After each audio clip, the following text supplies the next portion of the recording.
A specklebelly is really, in my opinion, I think it's an easy bird to call.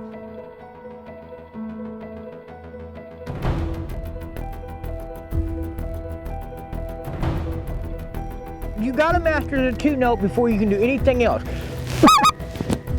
That's it.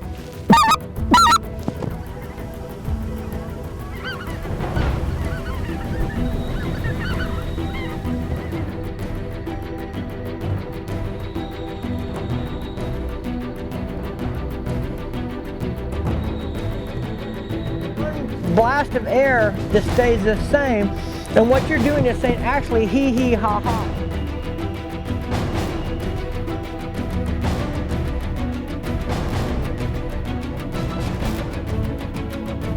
You're going to take your hand and almost bleed the air out of it.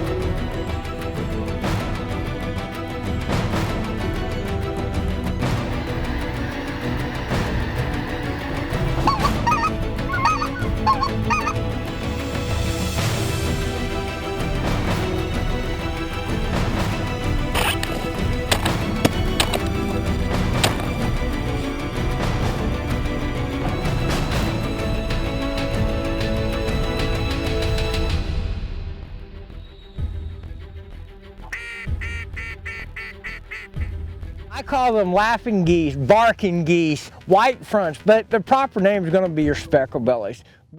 What are we doing about specklebelly calling? And now Illinois, Arkansas has always seen a lot of specks, so let's talk about what are you looking for when you're calling specks. You're not a Canada goose, you're not a snow goose. Simple things. A specklebelly is really, in my opinion, I think it's an easy bird to call. They're really a finesse bird. You really gotta pay close attention and finesse them. There's gonna be a time where he comes in and he's just tight. Why should you call at a bird when he's already locked up coming in at you? You need to watch him. And now if he drifts off, let's say he gets that corner of that spread and he drifts off, you might hit him with a simple 2-note, just a, that's all you're gonna hit him with. If he straightens back out and comes back in, you're still gold. And then he's going to keep coming. If he veers off again to the left, you can still keep him. He's still coming. Why show him all your cards?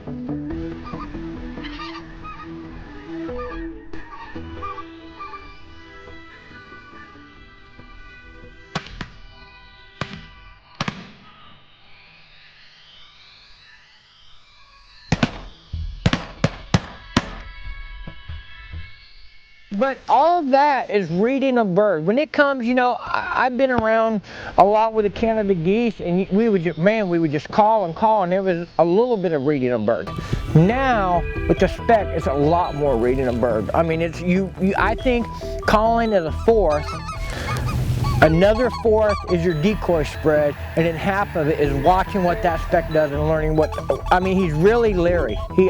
Of all the geese, I think he's probably the leariest that you actually get a call. Now, snow geese, you use the e-collar, and we've just educated them so much it's unreal now. But as far as you with the goose call in your mouth, I think the speck is about the leariest bird there is.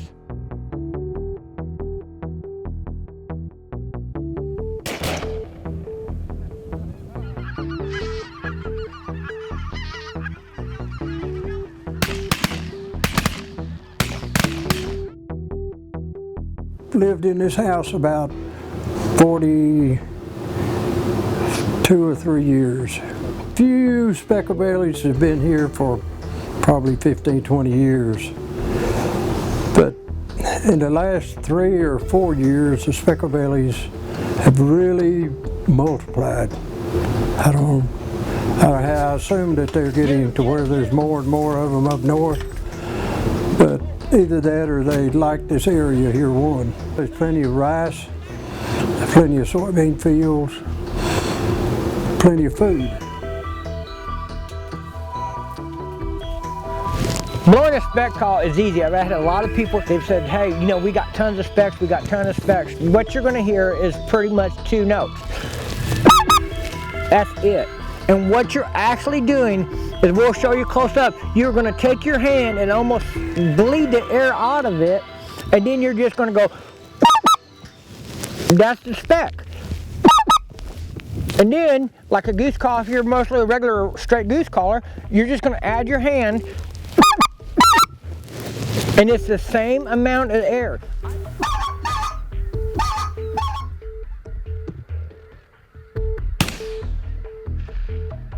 So when you do it,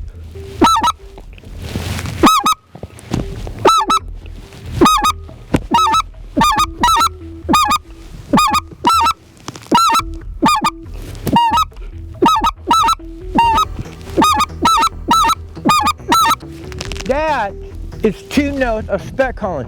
The only different thing you're doing is putting your off hand and opening it. So what it's going to look like is this and this, this and this.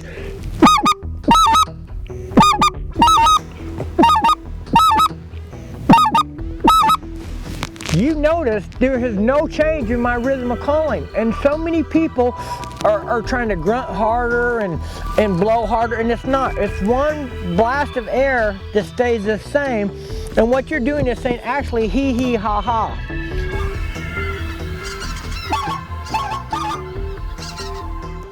If you stand in the back of the call, and that's what it sounds like. And this is just a 2 note. And they have a 3 note. I think, in my opinion, it's the younger goose doing it. He don't have that good guttural sound yet in his throat, and he tries to break it and he can't break it over. I'll do it a lot, just mix it up with that goose. I like hunting a speck spread with snow geese. If you see specks, you're usually seeing snow geese. I love a spread like that. Here's your biggest thing though. If you got a speck spread, go with a family group. You know, have a pair here, have 10 or 11 birds here, have 15 birds over here, but go almost about the same style as you would Canada goose hunting.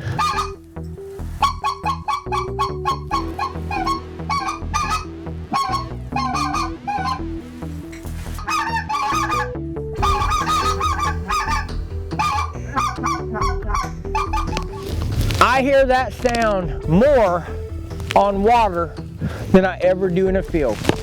It has killed me tons of specks in the water. And all you're doing in the call, you're saying almost tick, tick, tick, tick, tick, but we're gonna use the word dick. And it's sounding like your buddy Dick, and you're like dick, dick, dick, dick, dick, dick. And all you're doing is popping it behind your teeth.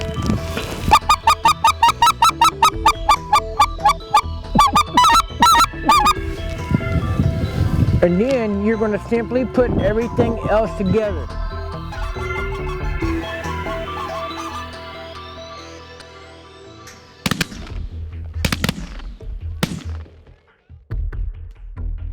Let's give you an idea of a sequence if a bird is coming. If I see a bird, he's already locked up, he's already coming at us, we're just going to let him keep on coming. No reason of showing him a hand. He comes, he veers off to the left, he veers off to the right.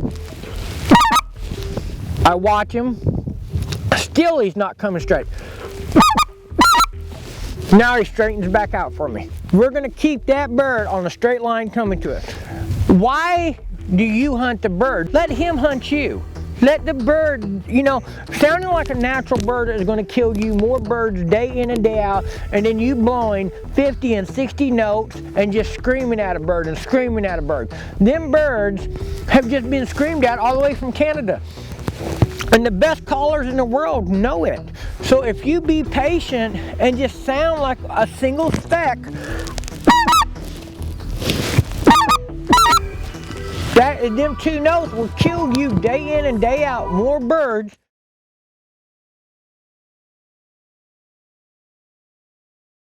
You're not making your throat harder, and you're not making it easier. It's the same note.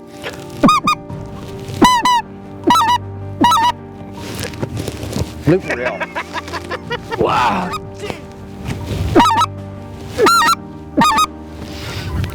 And magic, look, specks arrive when you're calling. So, if we could show you these while we're doing this, you'd be amazed.